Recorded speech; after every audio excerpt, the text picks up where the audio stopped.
Hi, and welcome to our reading update for January 2023.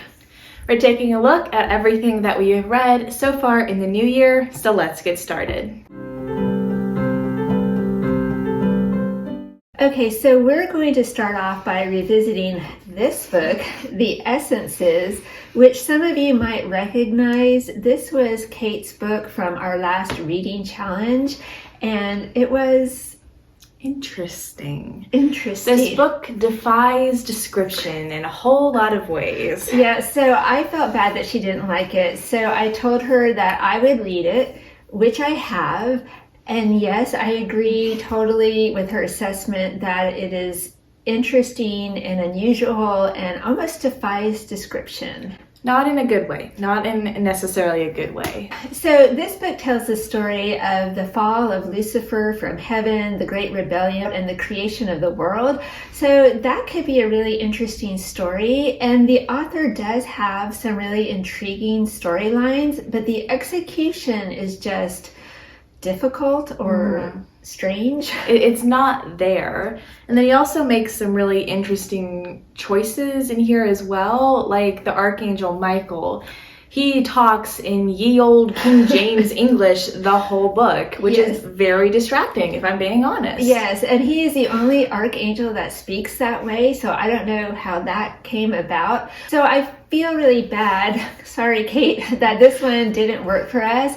I did research this online, so I really thought it would be a win, but sometimes you can do all the research and you still wind up with a lemon. Pretty much. The bones are there for a very interesting story, but it just has a lot of kinks that have to be worked out. So you win some, you lose some, definitely. But let's move on now and talk about the winsome, the books that we actually enjoyed reading in January. Okay, so my first book is this very interesting cookbook from World War II called How to Cook a Wolf by MFK Fisher. It was originally published in 1942, but I have the 1954 expanded edition with additional comments from the author, which is a good thing because she is so much fun and she has a lot to say. So the cookbook definitely addresses different issues that were going on in World War II and gives tips and tricks on how to survive. For instance, if you were going to fire up your oven in World War II, then you're not just going to cook one thing, right? If you're cooking a roast, you better put some potatoes in there and cake and bread and whatever else you can cram in there so you can be very fuel efficient. So that is a little different from how we operate today. You know, I'll fire up the whole oven for just a single pan of brownies. The wolf on the cover, How to Cook a Wolf, I think, and this is my interpretation, the wolf represents hunger and that panic feeling that you get when you have to feed your family and you only have limited money and limited resources to do that with. So the book has some very interesting chapters in it. One of them is called How to Be Cheerful Though Starving, but I don't want to give you the idea that this is all doom and gloom because again, the author is very funny. There are definitely unusual recipes in here. She has a wartime cake recipe that looks interesting. She also has recipes for things like soap and mouthwash. Evidently, mouthwash was really hard to come by back in the day, which kind of reminds me of hand sanitizer. I definitely would read more books by this author. I'm going to look her up and I can't wait to see what else she has. This was a fun one. All right, so my first book today is one that actually came over into the new year with me that I started in December, and that is Testing Liberty by Teresa Linden. So this is part of the Liberty trilogy. This one is book 2, and I think I've talked about this trilogy a little bit before in my birthday book haul, but I don't think it's come up in a what we've been reading video. So we're going to change that today. So book 1, Chasing Liberty, follows our main character named Liberty, who lives in this very harsh, very cold dystopian society. And she is saddled to go into a very, very messed up job that she does not want. But there is another group of people who have been keeping an eye on her.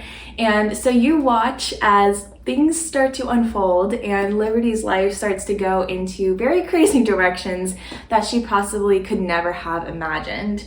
So this book has so much action and suspense.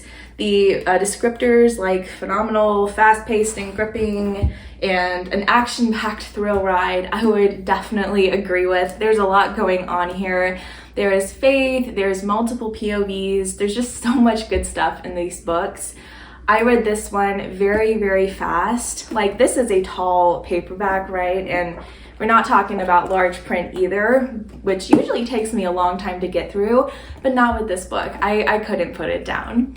So I think I mentioned before in that haul video that this is definitely for older teens and adults.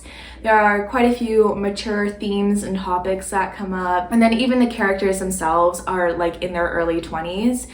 But if you do enjoy dystopian with faith, then I would definitely recommend this to you. The third book, Fight for Liberty, is very high up on my TBR, and I can't wait to see what happens next. My next book is A Street Cat Named Bob, which was recommended to me by one of our viewers. So I tracked it down at the library, and I'm so glad I did because I love this story. It is a true story of young James in London in the early 2000s. He has had a rough life and he's going through drug rehab. And to make ends meet, he goes out a lot with his guitar on the streets of London and plays for donations. Well, one day a sick and stray cat wanders into his life and James takes him in, and he thinks, well, I'll just take care of this cat. He names him Bob. I'll just take care of Bob until he's better and then he can go back out and live on the streets. But of course, Bob has other plans, and he quickly attaches himself to James to the point where he even follows James to work, and he'll sit on the streets of London with him, and people will come by and see James and Bob and say, oh, that's so cute, you have a cat. Anyway, Bob develops quite a following. That all snowballed. It led to the book, which again is so much fun to read. It's so inspirational. You know, you just like, go Bob, go James. And then when you're done reading the book, the fun isn't over because you can go to YouTube and you can see Bob online. The story is true, as I said, but I would say it's probably best for adults and older kids because, let's face it, going through drug rehab or living on and off the streets of London, that's not a particularly easy thing to read about. But again, the story is very heartwarming, and I've heard that it's been made into a movie also. I have not seen the movie. I don't know how the movie could be better than the book, but if you've seen it, leave me a comment and let me know what you thought. So thank you, Catherine, for recommending Bob the Street Cat. It was very good. So my other book today is How to Make Great Decisions by Father Mike Schmitz. So this book is very, very short, but it is just so amazingly good. As you can probably tell from the title, Father Mike is talking about how to make decisions, and he's talking about discernment, how to find God's will for your life, and how to follow it. And this book is just packed full of wisdom on all of those different topics. I mean, it's Father Mike, right? What do you expect? He always has so much wisdom on everything. But it's also a book that is very, very easy to read. It's very concise. You actually understand what's going on. So I really greatly appreciated that about this book. And since it's very short, there's not a lot I can say without giving away spoilers, but I will mention something else that I also appreciated. And that is, in this book, he's giving you very specific actions that you can take to help you make decisions. Like, he gives you a list of questions that you can ask yourself whenever you're faced with a choice. So he's giving you tools in this book. He's not just giving you ideas, which is just phenomenal. I love that about this book. I mean, it's only like 50 pages, but there's so much you can work with in here. So it is so helpful. I would especially recommend this for teens and adults because we are faced with so many decisions all the time, and Father Mike gives us the tools to help us handle those. So this book, I think, is a must read, great for working through all of our daily decisions. Check it out if you haven't. My last book is one that, again, you might recognize. It's Catholics by Brian Moore. It was the winner of our ugliest book cover of the year for 2022. So if you've watched any of our Big Bin of Catholic Books video, you'll recognize this title. But I read it. Yes, I did. It only took me a couple of days because it's fairly short, and it was very interesting. It was written in 1972 and set in the future being like 1998, 99, right before the year 2000. And at the time, the Catholic Church had just gone through Vatican IV, and a lot of changes had taken place. For instance, the Pope is now called the Father General, not the Pope, and priests are not called Father Joe or Father Steve. They would introduce themselves by saying, I'm Joe Smith, Catholic priest, and wearing clerical garb was just optional. A few other changes: confession, private confession, no more. That isn't being done in this fictitious future.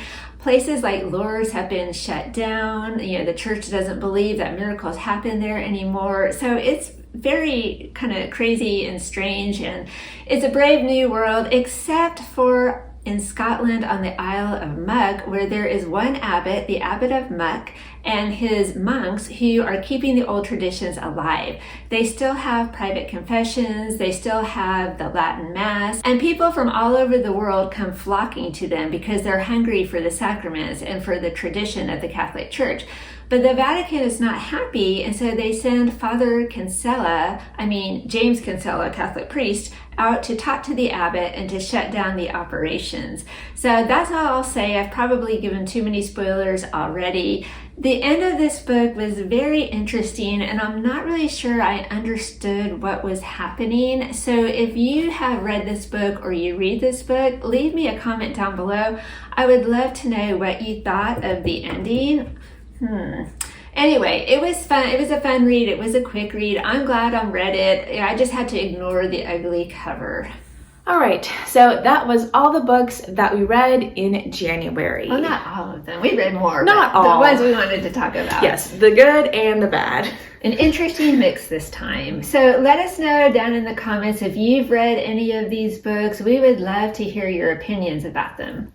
So we hope you enjoyed today's video. Thank you so much for watching, and we'll see you next time. Bye.